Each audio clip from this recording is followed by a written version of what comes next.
So I found there were two sides of the whole conversation, not just about the Syrian refugee crisis, but about everyone. There's a narrative that follows these crises. And there's the side that you can see in the book, that's reflected in the book, which is a more personal side. I found a video that I'm going to show you in a second about a family going from Libya to Italy.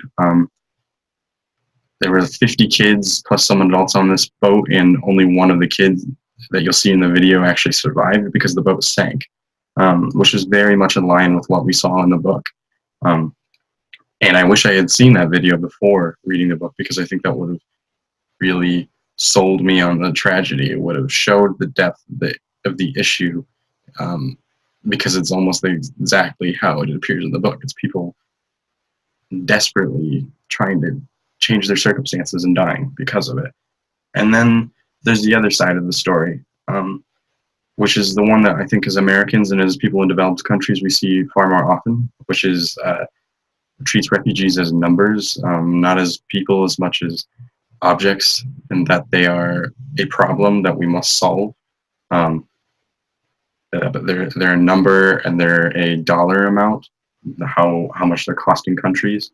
So there's a Guardian article that I found about the neighboring countries of Syria, how many refugees they took in and how they're dealing with that.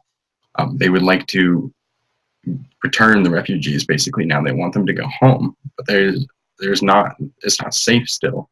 They don't have enough money to rebuild and reconstruct these homes, and people can't go back basically, but they're being pressured to go back by all kinds of organizations and people. There are people standing up for their rights, but for the most part, refugees are a problem for these people.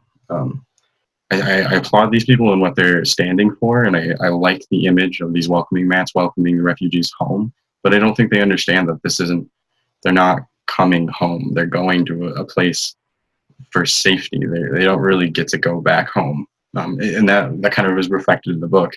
Each chapter begins with 4 days from home or whatever, because they're not going to their new home. They're leaving their home. And I don't think that this picture really reflects the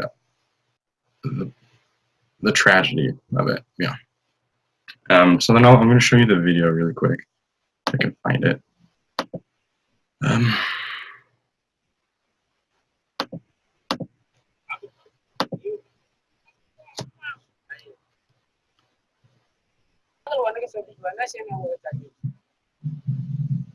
markii ay doontaan aragna dadkii badda ku wada daatay yaa waxaa bilaabatay anaga ashaadalkii laa ilaaha ila allah muxamadu rasuulullah nabadbaadiya dadka qaar waxay wateen jaakaday wateen. So this video I felt was very much aligned with the cause of the book, which is to show the people, which again is something that we aren't really exposed to very often, because it's probably very hard for us to see. It's probably really hard for us to look at that little boy and think that there were 49 other boys like him, other boys and girls like him on that ship who didn't make it. It's also very interesting to see how it's a family.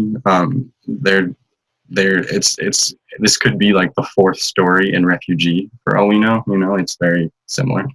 And I think that American culture, or just culture, developed countries' cultures, could do with a little bit more of this harsh reality exposure to this than just seeing them as something that costs us money or something that we don't want in our communities because whatever political reason we come up with. Basically, we need more exposure to this kind of thing.